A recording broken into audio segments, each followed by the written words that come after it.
Sabi ng John chapter 3, verse 27. John replied, "No one can receive anything unless God gives it from heaven." Yan po ang katotohanan. Wala kang matatanggap na anumang bagay malibang ito ipagkaloob sa iyo ng Diyos mula sa langit. Yan po ang katotohanan, kapatid. Kaya sinasabi ng Panginoon, pag narinig mo ngayon ang salita ng Diyos, huwag mo patikasin ang iyong puso. Why?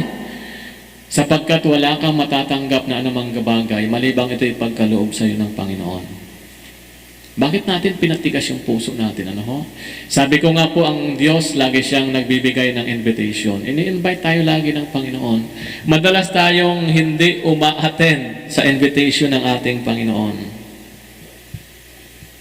Sino po sa inyo ang nakaranas na-invite sa isang handaan? Sige nga po, pwede bang pakita isang kamay? Na-invite sa isang handaan. Yung iba po, hindi po nagtaas ng kamay, hindi yan na-invite. Okay. Sige po, pakitaas lang kamay. Gusto ko maramdaman natin yung salitang invitation. Yan. Praise God. Wow. Important. Hindi ko pa nakita lahat. Yan. Lahat tayo na-invite na, di ba? Wow. Ibig sabihin po, importante ka doon sa nag-invite. Yun pong ibig sabihin nun. Ano ho? Kapag ikaw ay naimbitahan, importante ka doon sa nag-invite. Kaya pag hindi ka naimbitahan, huwag mo nang ipilit. Magdadala ka pa ng plastic labo. Sumabit ka na nga lang. Ano ho? May masama ka pang balak. Ano ho? Ang ibig ko lang po sabihin, kapag po tayo naimbitahan sa isang party, okasyon, praise God, mahalaga ako doon. Sa okasyon na yon. Ito po, ano ho, sinasabi ng Biblia, yung God's invitation, kung bakit tayo, ikaw, iniimbitahan ng Diyos, importante ka sa Diyos. Hindi ka nilalagpasan ng Panginoon. No? Maraming beses po ang Diyos pa nag-invite house to house. Kakatok yan sa iyong buhay, sa iyong puso. Tapo, blessing. Yun na yan. Jesus. Busy. Kunwari lang yan. Galing, no? House to house.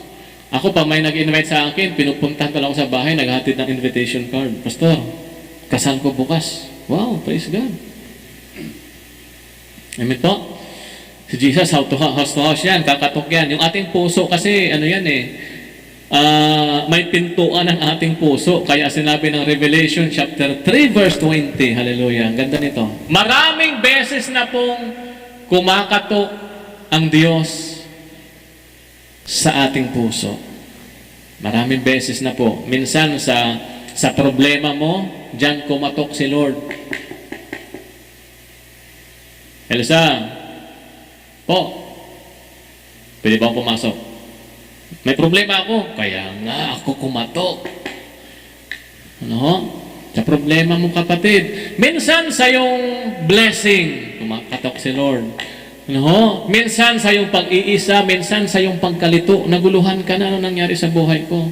Ang sabi rito, Revelation chapter 3 verse 20, "Here I am." Dito ako. Yan. Yan si Lord. Si Lord nagpapapansin yan sa iyo. Why? Mahalaga ka sa Diyos. Amen po? Kaya yung mga taong nagpapapansin sa iyo, mahalaga ka sa Kanya. Gusto kasi niya mapansin mo siya. Huwag mo naman siyang i-bully. Wow, papansin.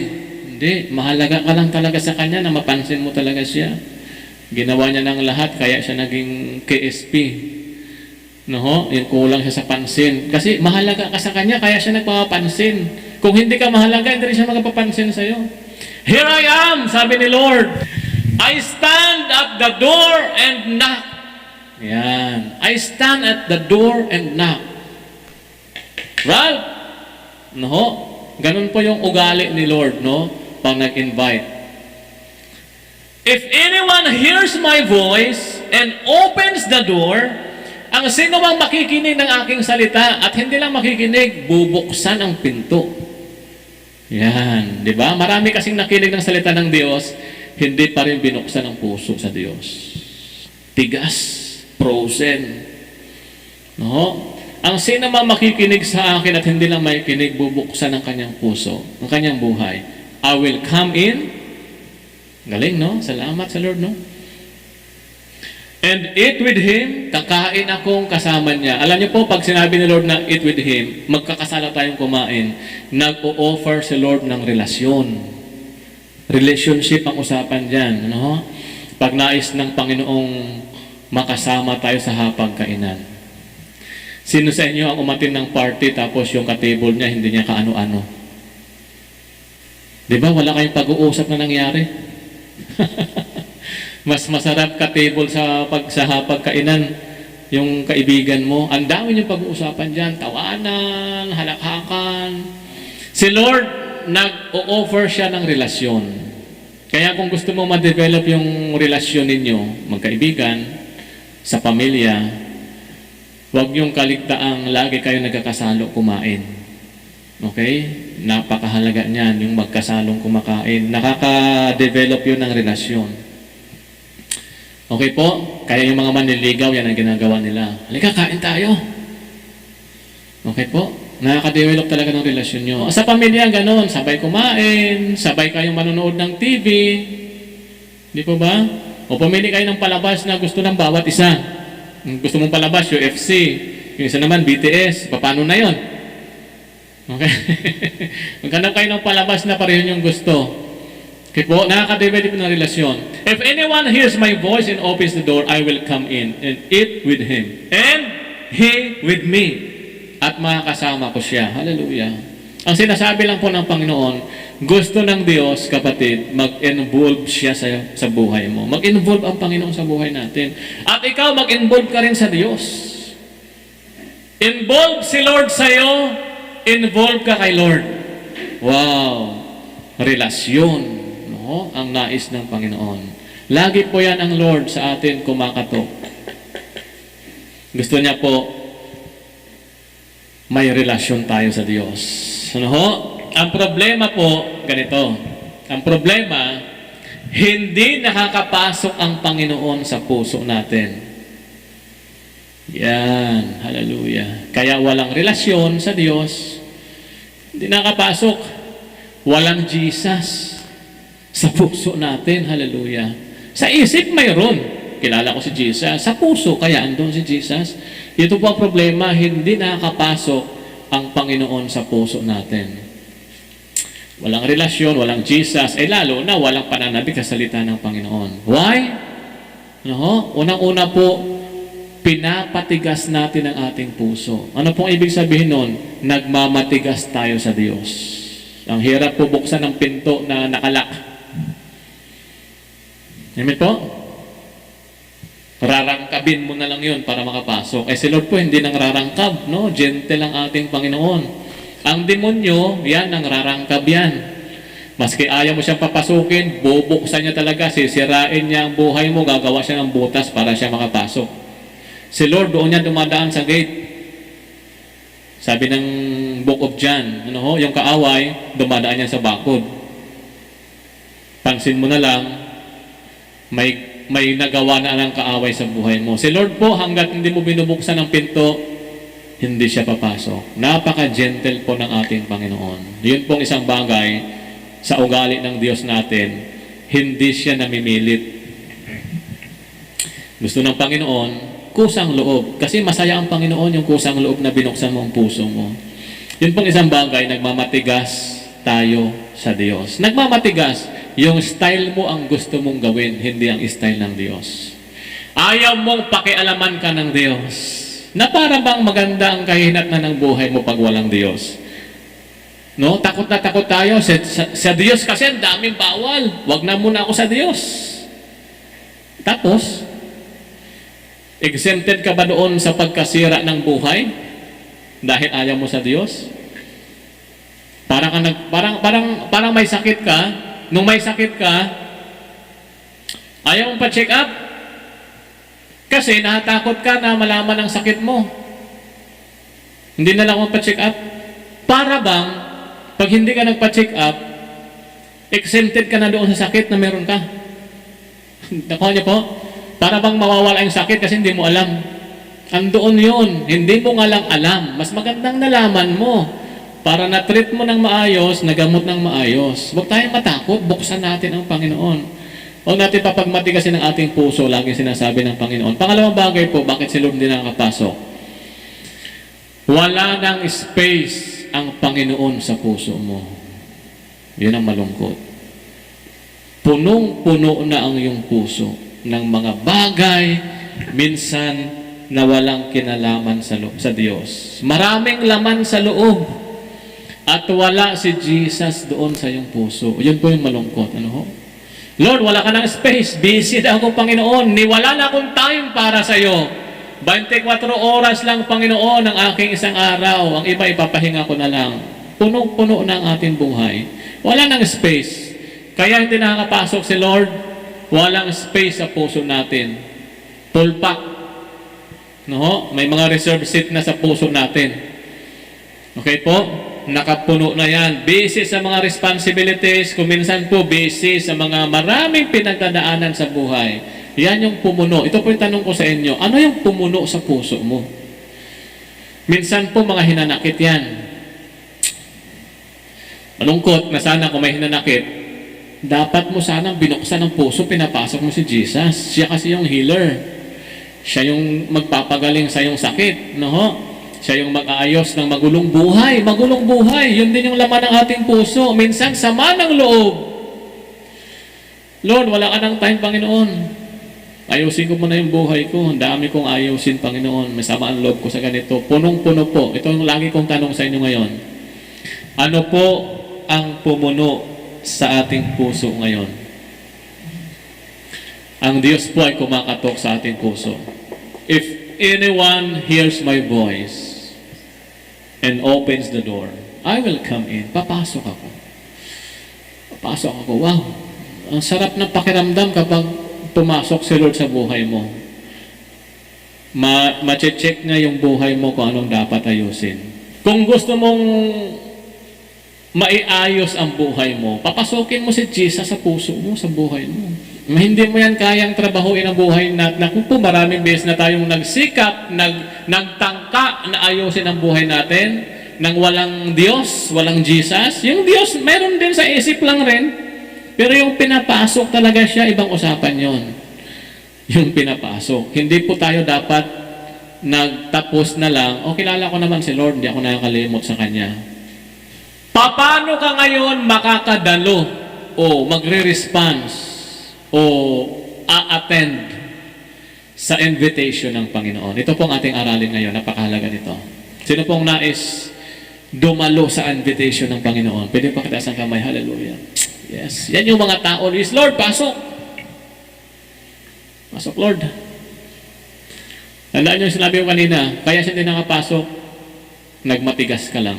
Pangalawa, puno ang puso mo, walang space kay Jesus. Ito po, unang-una, madalas ko itong sinishare. Stop making excuses. Wow. Kung gusto mong umattend sa nag-invite sa iyo, wag ka na, masama kasi ang pakiramdam ko dyan sa araw ng kasal mo na yan. Tatrangkasuhin ako. Next year ba ito O, kailan? December 24. Ay, tatrangkasuhin ako sa araw na yan. Yung pala, yung kinasal, yung ex-boyfriend mo, di ba? Stop making excuses. Wag tumigil ka na sa kakagawa ng dahilan sa Diyos. Kaya hindi ka nakaka-attend sa invitation ng Panginoon. Di po ba? Yung sa Great Banquet, alala niyo, gusto kong balikan yon. Great Banquet, Luke chapter 14. May invitation ng Panginoon, kainan na naman. Relasyon na naman. Mag-i-involve na naman ang Diyos sa buhay natin at ikaw sa Diyos. Relasyon ang nais ng Panginoon. Sama-sama tayo. Titira ako sa puso mo. Sa iyong master's bedroom, pinaka-special na pwesto sa puso mo na ako ang nakaupo. Hindi ikaw. Tingnan niyo po ito. When one of those at the table with him heard this, he said to Jesus, "Blessed is the man who will eat at the feast in the kingdom of God." Mapalad yung tao na kasalo ng Diyos na kumakain sa kanyang kaharian. Ito po, nais ng Panginoon, tayong lahat, makaranas tayo ng kingdom of God. Yung buhay na pinaghaharian ng Diyos. Pag sinabing kingdom, king's dominion. Kingdom, king's dominion. Ang nagdudumina sa iyo, yung hari. At walang ibang tinutukoy ang Biblia ng hari, kundi si Jesus. Oo, siya yung maging hari ng buhay natin. Mapalad yung mga tao na pumasok at nakasalo ng Panginoon sa kanyang kingdom. Lahat po tayo, may invitation po ang Panginoon. Gawin natin yung king na magdumina sa ating buhay. Magdumina ba? Siya na magsabi, ayusin mo yung, yung bakuran nyo, magtanim tayo ng Bermuda grass dyan. Para pag may party, maganda naman, mayroon kang representation sa mga bisita mo. Ang Diyos ganun. Ilalagay ka ng Diyos sa maayos na kalagayan. Payagan mo lang talaga siyang pumasok sa puso mo. No? Hindi siya papasok hanggat hindi ka nag-yes Lord sa kanyang invitation. Tingnan niyo po ang sabi rito, verse 16. Jesus replied, "A certain man was preparing a great banquet and invited many guests." Gumawa ang Panginoon ng parabol. Yung tao na sinasabi niya na naghanda ng great banquet, great, malakihang piging. Piyesta ito, kainan, handaan. Isang napakalaking handaan na kasama ng certain man na yan, yung mga guests na kanyang iimbitahan. Nag-invite siya ng guests. Tingnan niyo po yung verse 17. At that time of the banquet, he sent his servant to tell those who had been invited, "Come, for everything is now ready." Halika kayo. Nakahanda na. Yung piging. Tara na. Hallelujah. Pakisabi sa katabi mo, tara na. Come, for everything is now ready. Tingnan niyo po yung mga response nila. But they all alike began to make excuses. Naku, ito po yung malungkot. Kaya nga sabi ko, number 1, stop making excuses. They all alike began to make excuses. Pare-pareho silang gumawa ng excuse.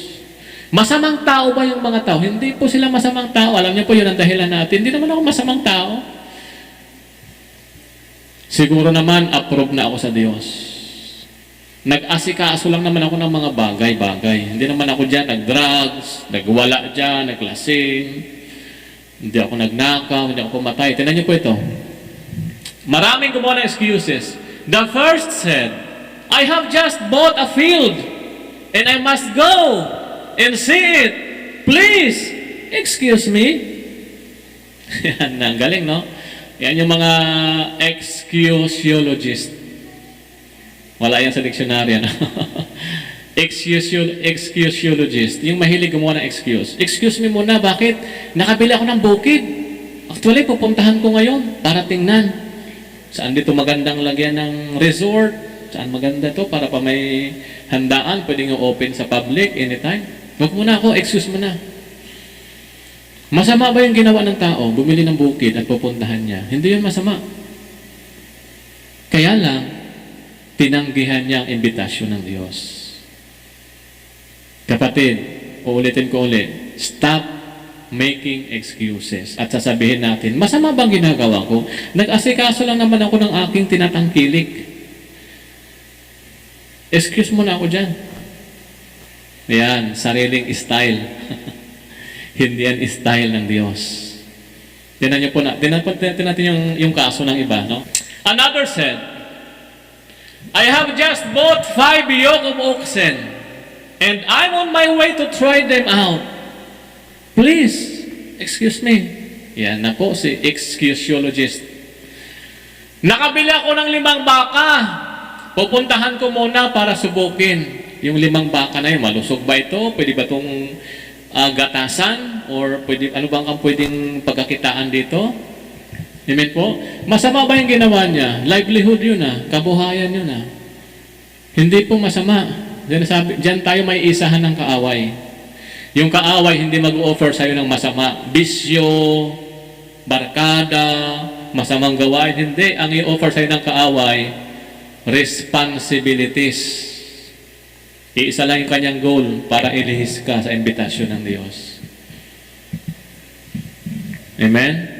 Sabi mo sa katabi mo, naku, yari na tayo.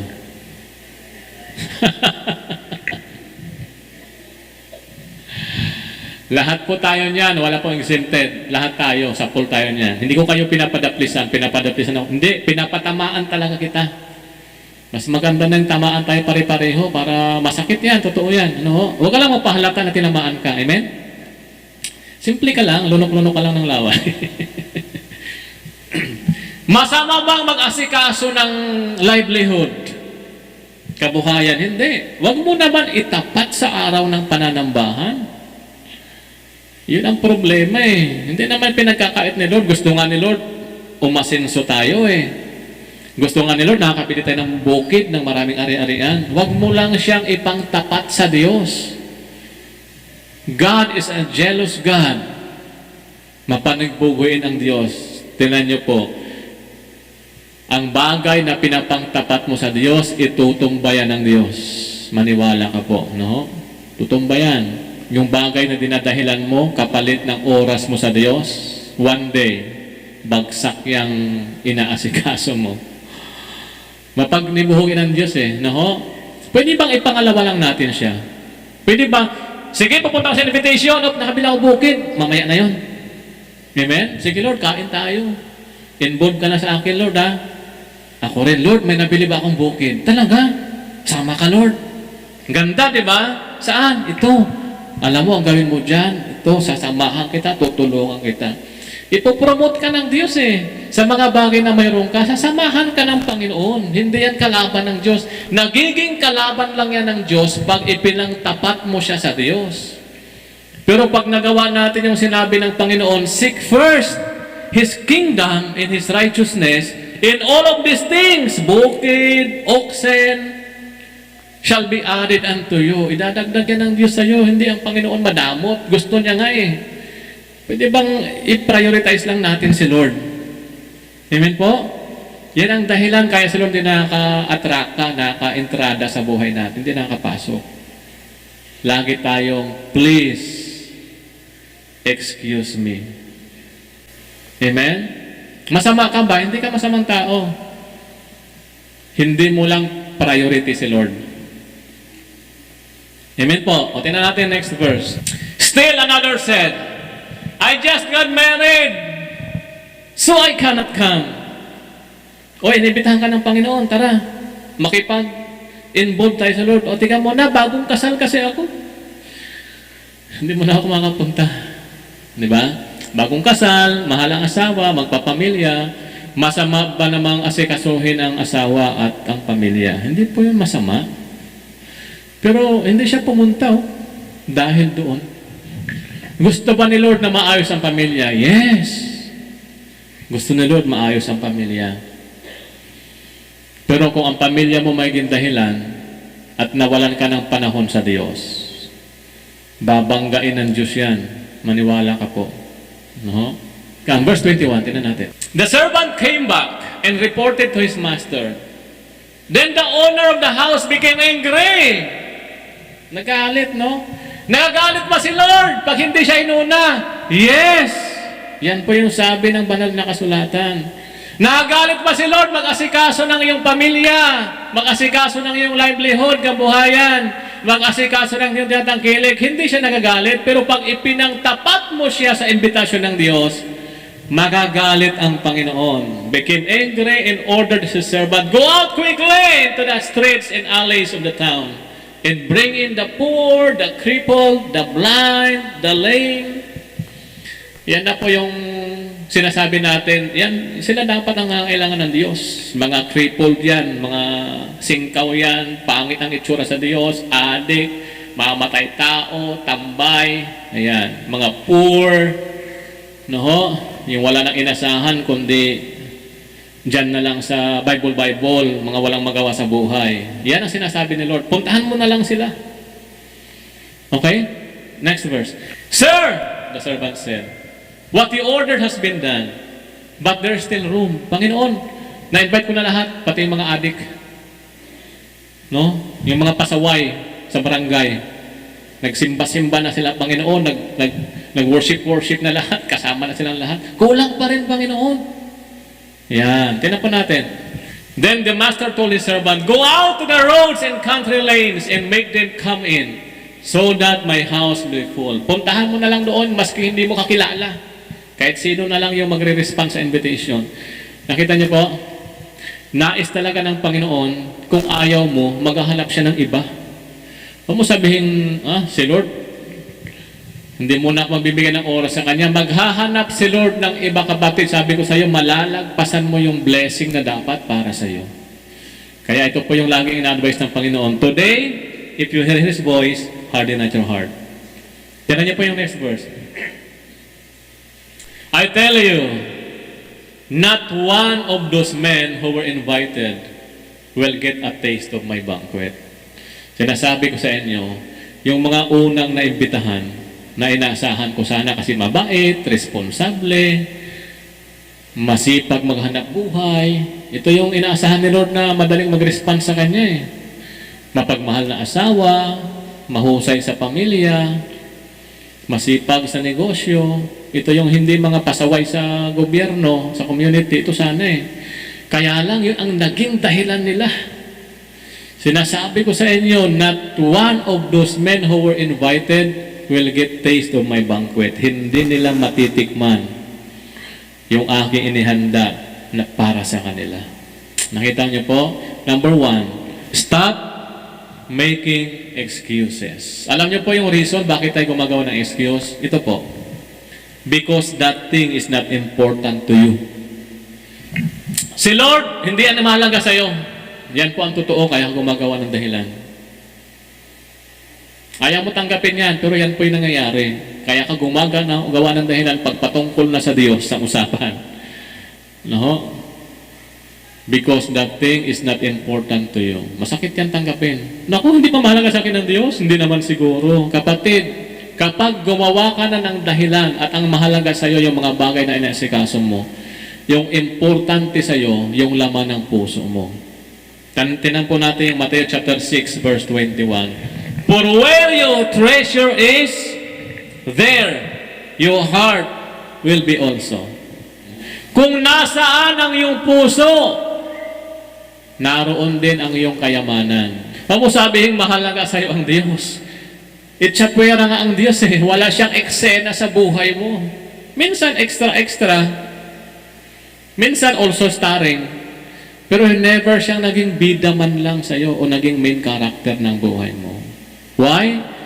Ang mahalaga sa iyo, yung kayamanan na nasa puso mo. Ano ang kayamanang mayroon ka dyan? Hanap buhay, pamilya, sarili? Ayaw mo tanggapin yan, pero yan po ang totoo. Hanggat hindi si Jesus, hanggat hindi ang Diyos ang ginawa mong treasure sa iyong puso, hindi mo siya mapaprioritize. Si Lord, second hand lang. Si Lord, second option. Si Lord, last resort. Pag walang-wala na, si Lord na lang. Wala talaga siyang point sa iyo. No? Si Lord, panakitbutas. Si Lord, tatawagin pag emergency. Kasi yung mahalaga sa buhay natin, yung bagay na pumuno sa iyong puso. Pangalawa po na dahilan, you think you don't need help. Kaya ka tumatanggi, iniisip mo, hindi mo naman kailangan ng tulong. No? Yung paborito mong kanta, I did it my way. Kaya ko to. Papatunayan ko sa lahat na kaya ko kahit wala akong simba-simba, kahit wala akong Diyos-Diyos. Nabuti akong tao. Aasenso ako. Yan po. Patay ka dyan. Ano? One day, makikita mo, gumagapang ka na sa hirap. Sabi ng Panginoon, apart from me, you can do nothing. Yun pong katotohanan. Pag wala ang Diyos, wala talaga tayong magagawa. Ipukpok mo ng ulo mo sa pader, sa sipag. Wala kang mahihita sa buhay na ito. No? At pangatlong dahilan, you're afraid to try. Takot kang mag-try. Huwag kang matakot. Buksan mo yung pinto. Huwag kang matakot na ikaw ay nasa Diyos. Lalo na po sa panahon ngayon. May bagyo na naman, 2 magkasunod. Ano na ito? Wala nang katapusang ulan, may lindol. Yung COVID hindi pa tapos. May Delta variants pa. Maya may namamatay. Ano na ito? Hindi ka pa malalapit sa Diyos. Ano pang gusto mong patunayan sa iyo? Doon ka dapat matakot yung hindi ka lumapit sa Diyos. Huwag yung you are afraid to try na, tatry ko lang na nasa Lord ako ha. Yung nasa life group ako, member ako sa life group, pala simba ako, nag-worship, itatry ko lang kasi nakakatakot. Naku po, matakot ka kung hindi ka mag-try. Yun ang nakakatakot na kalagayan sa buhay, yung wala tayo sa Diyos. Amen po? Yun po ang una. Stop making excuses. Tama na po, mapagod na tayo. Hindi ka pa naubusan ng dahilan. Siguro isang makapal na libro yung naubos mong dahilan. Ano pa? Tama na. Suko na sa Panginoon, Lord. Wala na ako'y dadahilan, Panginoon. Pangalawa po, stop blaming others and the situation. Yan po ang mga dahilan kung bakit ka hindi uma-attend sa invitation ng Panginoon. No? Mahilig tayong manisi ng iba. Ito kasi ang kasama ko kaya ako ganito. Kayo na lang dyan. Kaya ako hindi nakasimba kasi hindi nalabahan ang damit ko ng kasama namin. Ano na yan? Lahat na lang ang isisisi mo. Ano ho?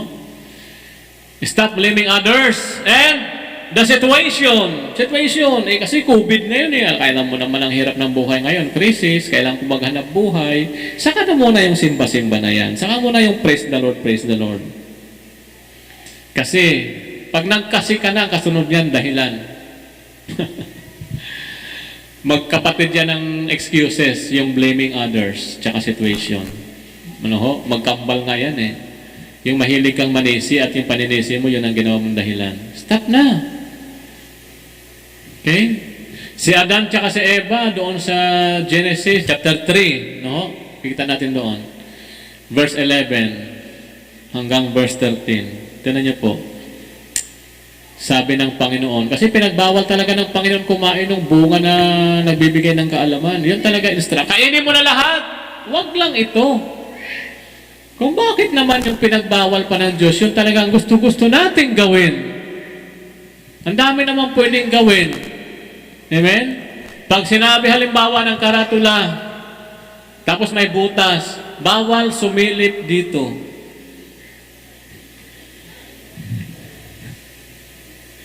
Di ba? Ano gagawin mo siya? Nakayurious ka tuloy.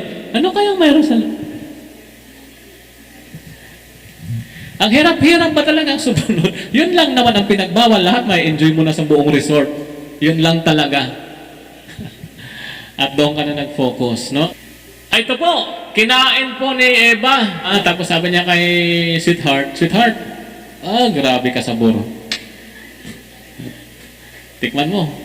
Si Adan naman, sa kanyang pagmamahal sa kanyang asawa, yun na po, nakalimot na. Hindi na prioritize ang Diyos. Diba? Katumbas din yung kanina. Bagong kasal kasi ako Excuse me muna. Ito rin yun, di ba? Talaga may love. Oo, grabe ka sabor. Kinain, kinagat. Yun po. Nung kinagat niya, naku, bawal pala ito. Ayun, ito na po. Pumasok na po yung sinabi ng Panginoon. Nagkaroon na sila ng takot, ng kahihiyan, everything. Natakot na sila sa Panginoon. Alam niyo, pag may kasalanan ka, ano maramdaman, takot. Ang gagawin mo, tago. Amen? Kaya yung mga patago-tago dyan, yung hindi sumusulpot, alam na this. May ginawa kang mga sikretong malupit. Amen po? Ito lang naman yung tanong sa'yo ng Lord Pag ikaw na-corner ni Lord, ito po yung tanong ni Lord. Adan, nasaan ka, Adan? Lord, nagtatago po kami. Yan na po, may kaso Diba? Pag may kaso, nagtatago, di ba? Hindi naman lahat ng nagtatago may kasalanan. Ang iba, pinoproteksyon na ng sarili. Kasi baka patayin ang kalaban. Hubad kami, Panginoon! Ha? Sabi ni Lord. Who told you that you are naked? Sino sabi sa'yo, hubad ka? Kinain mo ba yung pinagbawal ko sa'yo? Tignan niyo po, sabi niya. Have you eaten from the tree that I command you not to eat from? Tignan mo yung verse 12. The man said, Lord, the woman you put here with me, she gave me some fruit from the tree. And I ate it. Nakita niyo po, yung blaming others. Panginoon! Dapat humingi siya ng tawad doon Lord, patawad, Panginoon, nagkasala ako sa iyo. Nakalimutan ko sandali, Panginoon, ang iyong mga salita. Hindi eh. Lord, the woman you put here with me, yung babae kasi, Panginoon, na binigay mo sa akin. Ha? So, kasalanan ko pa ngayon. Nakita niyo pa yung epekto? Parang si Lord pa yung sinisi niya, di ba? Yung babae kasi, Lord, na binigay mo sa akin. Hindi mo ako binigyan ng babae, Lord. Sana. Okay pa sana lahat eh. Di ba? Tayo, pag naipit tayo, hanggat makakalusot, lulusot talaga tayo. Kaya wala tayong tsansa doon sa presensya ng Panginoon. Binigyan niya kasi ako, Lord, ng pagkain, ng fruit. O, kinain ko. Di ba? Ito, tinan nyo. Saan si Eva? Ito si Eva, verse 13. Then the Lord God said to the woman, sinabi niya kay Eva, Eva, halika rito. What is this you have done? Ano itong ginawa mo, Eva? The woman said, the serpent deceived me. Tinuro ni Adan si Eva, Lord, si Eva kasi Panginoon. Sabi ni Eva, Lord, yung serpent kasi, Lord, kita mo yan. Naghanap, kaya ito, tinawag tong hintuturo. Ano ho? Yung index finger natin, mahilig itong magturo-turo na lang. Di ba? Sabi nga natin, pag nagturo ka, sa'yo, 3. Yung serpent kasi, Lord, sa halip na magpakumbaba na lang, magdurugin yung puso sa Panginoon, siguro hindi pa sila napalayas sa Garden of Eden. Yung serpent kasi, Lord, wala na, pinarusahan. Yung serpent, wala na rin maturo. Alam ka na, Lord! 4 lang kayo rito. Ako? Wala ka na maturo. Wala na, corner na. Wala na po, Alam niyo po, pag tayo na corner ng Panginoon, huwag na tayong gumawa ng dahilan. Huwag na tayong manisi ng iba. Ikaw talaga yun, Adan. Kumain ka talaga. Diba? Dahil kahit si Eva pa yan, o magkaroon ng 10 Eva sa paligid mo, pag hindi ka kakain, hindi ka talaga kakain ng pinagbabawal ko. Amen po? Yun ang nangyayari sa buhay natin, huwag natin ihihi sa iba. Hindi tayo makasimula dyan sa Diyos. Mauubos tayo ng katuturo lahat. Magkapatid yan ng dahilan. Kasi may COVID. Hindi mo na maglilingkod sa Panginoon. Bata pa kasi ako. O lumaki. Ay, nagmumodule kasi ako. Wala mo ng ministry. Tapos na, graduate na. O pwede na maglingkod. Nagtatrabaho kasi ako. Kailangan kong asikasuhin yung pamilya ko. Yun na. O sige. Nag-asawa na. Bagong kasal kasi ako. Yan na po. Narinig ko na yan na. Oo. O sige, nagkaanak na lang kami para madala ko sa church. O nagkaanak. O nag-aasikaso ko ng anak ko. Isa pa lang oo. 2 na. Ang dami na po naming anak. Wala na akong time sa ministry. Tumanda na. Matanda na kasi ako. Sa mga bata na lang yan. Patay na. Wala na.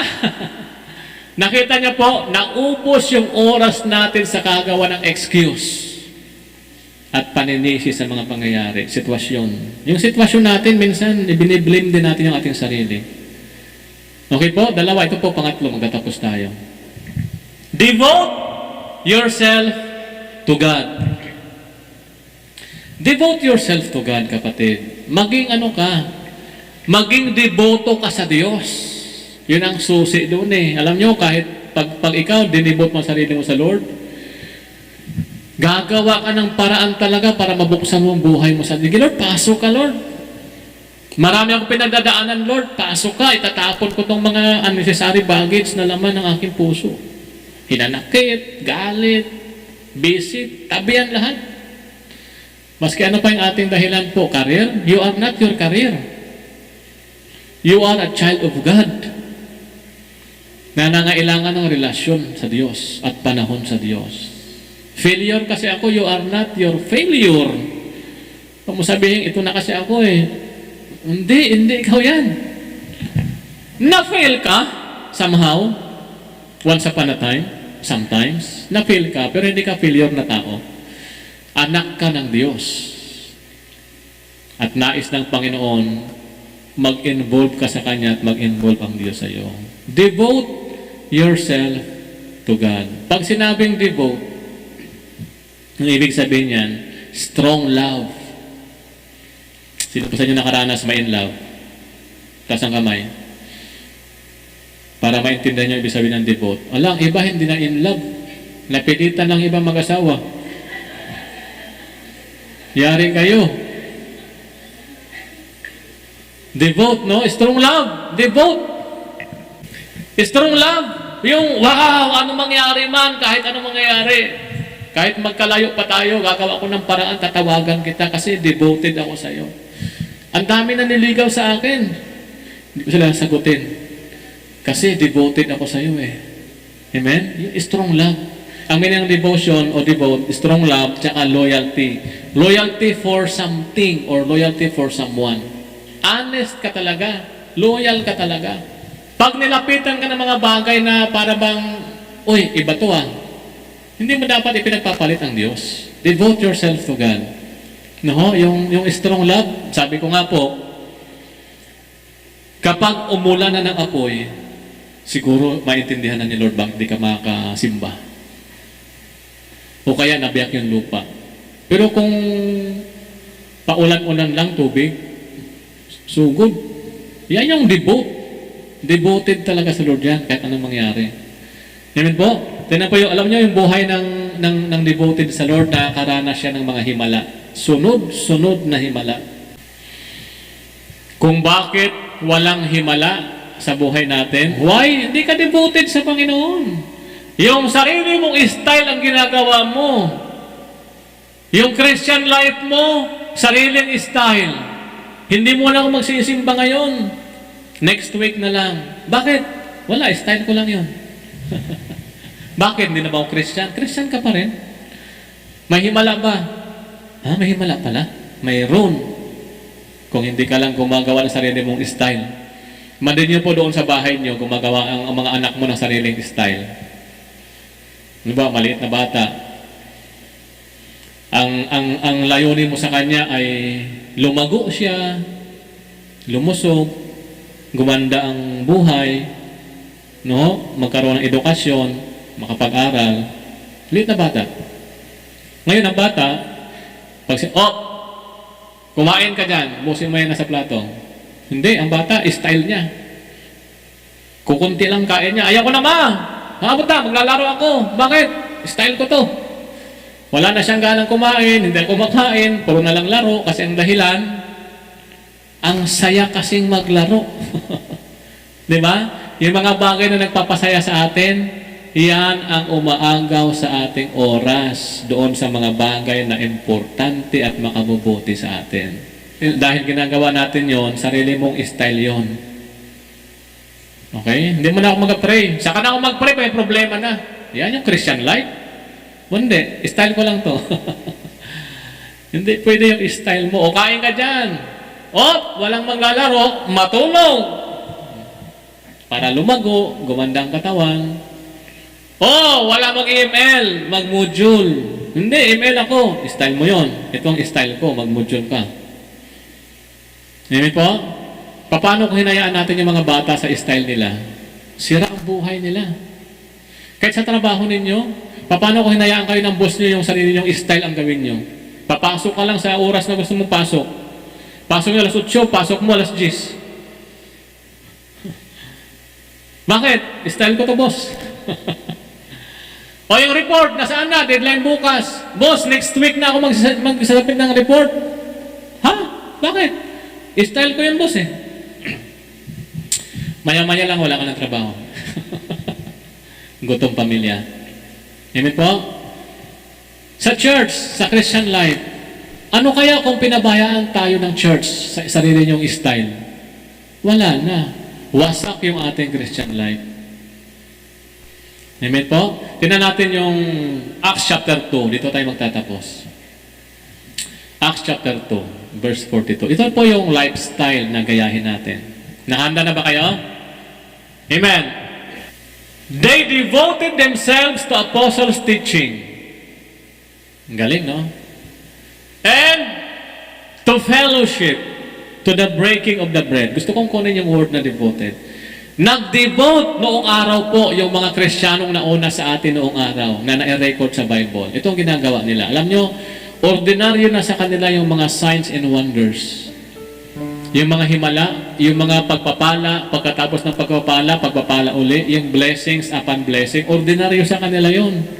Walang isa man sa kanila ang nakihikahos simula nung sila'y sumunod sa Diyos at naging deboto sa Diyos. Devoted, yung strong love. Kahit anong mangyari. They devote themselves to apostles' teaching. Ito po yung apostles' teaching. Yung mga aral po ng mga apostol, yung aral din ni Kristo, yung aral ng Diyos. They devote themselves. Kahit anong mangyari, ipapamuhay ko ang salita ng Panginoon. Kahit anong mangyari. Yun ang devoted. Di ko ba? Susunod ako sinabi ng Panginoon. Devoted themselves to fellowship. Ito po, fellowship itong ginagawa natin. Devoted. Sabi ko nga po, kahit anong mangyari, bagyo-bagyo lang yan eh. Kahit 10 bagyo pa yung mga kasunod. Amen po?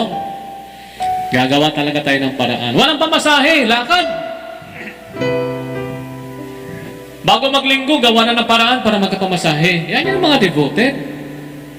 Diba? Fellowship, breaking of the bread. Ito na po yung ating communion.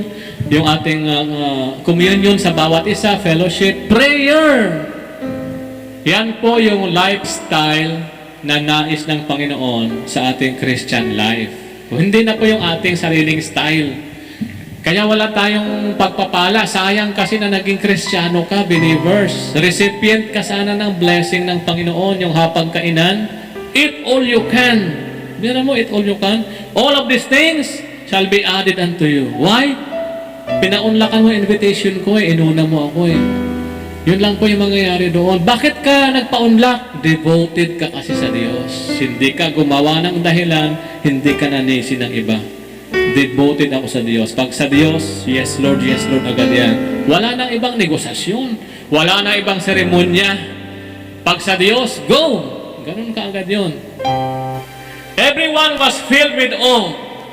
And many wonders and miraculous signs were done by the apostles. Tingnan niyo po, sabi ko nga po, ordinaryo na lang yung signs and wonders. Wala kang pera, boom! Bah, may blessing ako bigla. Biglang may nagpadala, biglang may negosyo, biglang nagkapuhunan. Yan yung mga signs and wonders. Why? Yung unang ating binasa, they devote themselves to God. Ito yung resulta. Wonders, miraculous signs, no? Walang hanap buhay, biglang nagkahanap buhay. Walang trabaho, pandemic, biglang nagkatrabaho. May sakit, biglang gumaling. Yun ang miraculous sign. Kung bakit wala kang signs and wonders, for only one reason. Gumawa ka ng sarili mong style sa iyong Christian life. Amen? Hindi yung style na pinapagawa ng Panginoon. Devote themselves. Tignan niya pa yung verse 44. All the believers were together and had everything in common. Galing. Nagkaroon sila ng unity. Yung believers, verse 45, tignan natin. Nagkatulong-tulungan sila sa church. No? At ang sabi roon, selling their possessions and goods, they gave to anyone as he had need. Nagkatulong-tulungan. Lahat naman tayo may mga pangailangan. Paano matutugunan yan kung lalayo ka sa fellowship? Fellowship. Di ba kanina binasa natin? Mag-devote tayo sa fellowship. Kaya tayo mayroong life group. No? Life group tayo. Ano man ang iyong pangailangan, malalaman niya ng iyong ka-life group. Kasi itong ating worship service, ang tawag dito ay Temple Courts Meeting. Temple Courts, yung sama-sama, worship services. Okay po, mayroon tayong large meeting ito, mayroon tayong small meeting. Yung small meeting, ginagawa natin yon sa weekdays. Yun na po, kaya mayroon tayong mga life group. Importante yon. Kung mayroon pa yung mga kailangan, ipag-pray mo nga ako, sister, sa life group natin, bakit may pangailangan ako? Yun, magagawa natin yun. So, nagkakatulong-tulungan tayo. Anyone as he had need. Ang mangyayari po kapag tayo ay devoted sa Diyos, makinig mo na mabuti. Ang mangyayari po kapag devoted tayo sa Diyos, matututo po tayong tumulong sa ating kasama. Okay? Minsan hindi naman finances, minsan hindi material, spiritual.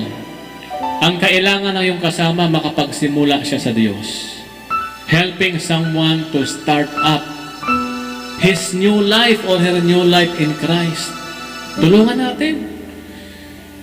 Tulungan natin. Kasi nakasimula na yan sa Diyos. Tulungan natin siyang makapamuhay ng kanyang buhay Kristiyano. Alam niyo kung bakit maraming Kristiyano bumabalik sa dating buhay? Walang tumulong sa kanila. Walang tumulong. Walang nakialam. Kanya-kanya yung kanya-kanyang style. Wala kang pakialam sa kasama mo, basta ikaw nagisimba. Yun. Ano ho? Yan po. Lahat ng may needs. Ang gawin natin, help. Helping someone to start up their new life in Christ. Tulungan natin. Sister, ganito, mali yan, mali. Pag-pray natin yan, ganitong gawin natin. Amen po? Tulungan natin.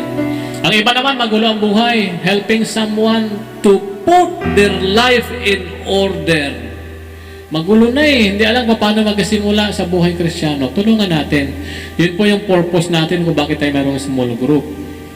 No? Ito pong large meeting na ito, andyan din yan sa pattern na ating babasahin. Ito ang nais ng Panginoon, ibalik tayo sa dati. Kasi habang tumatagal ang panahon, patapos na ang mundo, palimot na ng palimot ang maraming Kristiyano sa tunay na kahulugan ng pananampalataya at pagiging mananampalataya. Ito po ibabalik natin. Para kung hindi pa dumating si Lord, maranasan naman natin yung buhay na maalwan na pinangako ng Panginoon. Asensado o maangat na kaabante. Hindi yung Kristiyano ka na, pobre ka pa rin. Hindi yun ang nais ng Panginoon. Yung Kristiyano, maalwan ang buhay. Anak ng Diyos eh. Amen po? Kung bakit wala sa'yo, walang signs, walang miracles, walang wonders, hindi ka lang lumapat sa style ng Panginoon. Yung sarili mong style ang ginawa mo. No? Kung minsan nga sinisisi pa natin ng Diyos, Lord, bakit ganito? Naglilingkod naman ako sa iyo. Paano? Wala, sarili kong style. Okay po? Verse 46. Every day, they continued to meet together in the temple courts. Nakita niyo po yung temple courts? Ito po yung temple courts. They broke bread in their homes. Yan. And ate together with glad and sincere hearts. Dalawang meeting ang ginagawa ng mga early believers. Yung temple courts meeting. Ito po, yung every Sunday worship service natin. Pangalawa, yung bahay-bahay. Okay po? Break bread in their homes. Bahay-bahay. Ito na po yung ginagawa nating life group sa mga bahay-bahay. Small group, tsaka large group. Wag yung aalisin yung large meeting na ito. Kailangan natin yon. Sunday. Sa weekdays, ayan po yung ginagawa. Meeting together at their homes. Yung bahay-bahay, nag-life group sa bahay ni ganito, live sa bahay ni ganito, kailangan po yun sa weekdays. Ngayon po, masigla na naman tayo, nakarinig tayo ng salita ng Panginoon. Bukas, Lunes, medyo palubat Palubat yung spirituality Martes, lubat na. Merkulis, salamat, may live group. Charge ulit, charge. Huwebes, ang dami problema nakakalubat yung problema. Parang cellphone ba, hanggang ginagamit natin, nag-ooperate, nalulubat yan. Kailangan i-charge. Nag-ooperate yung buhay natin pagharap sa problema, pagharap sa responsibilities. Minsan, Biyernes, nalubat na ako Lalo na kung wala kang devotion. No? Sabado, lubat. Linggo, hallelujah, charge na naman ako. Recharge na naman. Kaya yung life group po, sa weekdays natin nilalagay para nasusustain yung ating fire sa Panginoon. And praise God. Tumayo po tayo. Manalangin tayo sa Panginoon. Hallelujah. Praise God. Praise you, Jesus. Hallelujah. Hallelujah. Ang challenge po sa atin ng Panginoon ngayon, check natin ang ating mga sarili, kapatid. Check yourself. Yung mensahe ng Diyos, mensahe ito ng pag-ibig. Pinaalala lang sa atin ng Panginoon at in-inform tayo. Check yourself. Ano ang pumuno sa iyong puso? Kung bakit minsan ang hirap buksan para kay Kristo? Kung bakit minsan matigas, frozen? Ano nagpatigas sa puso mo? Hinanakit? Suklam sa kapwa? Minsan paninisi sa Diyos, bakit nagka-COVID, Panginoon, naghirap kami? Bakit nawala itong aking mahal sa buhay? Pinatigas ba yung puso mo?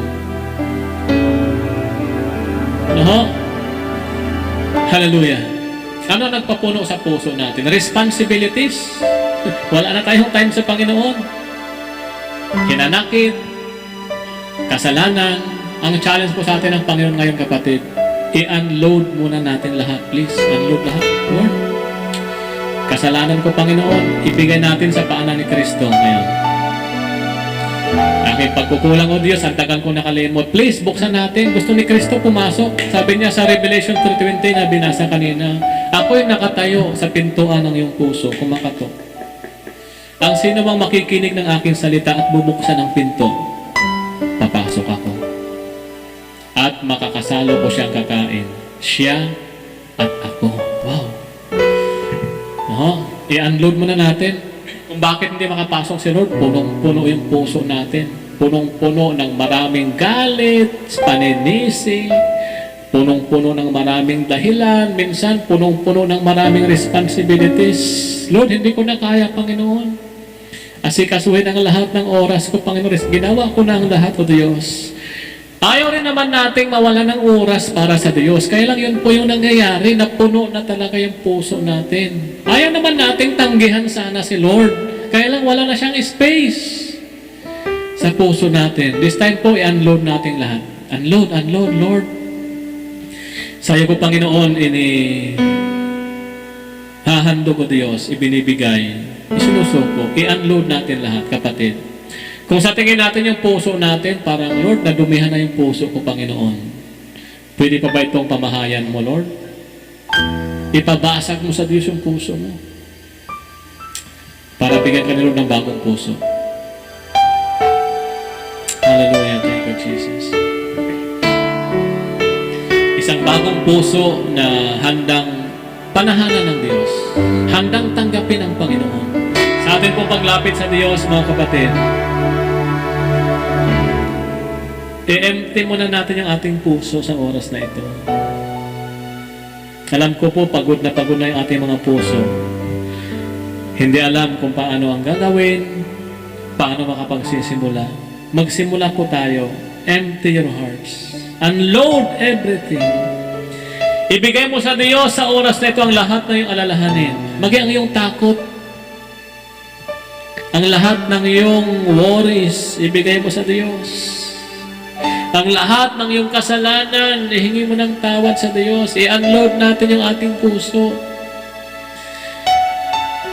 Pati yung pagharap natin sa maraming responsibilities, baka hindi natin ma-meet ang deadline, baka hindi natin ito maasikaso, ibigay mo lahat sa Diyos yan. Cast all your cares upon Jesus, for He cares for you. Oh, yes, Jesus. Hayaan natin na bigyan tayo ng Panginoon ng bagong puso. As you unload everything, bakante, paunahin mo si Jesus sa iyong puso. Oh, yes, Lord Jesus. Sabihin po natin ang panalangin ito, Panginoong Jesus.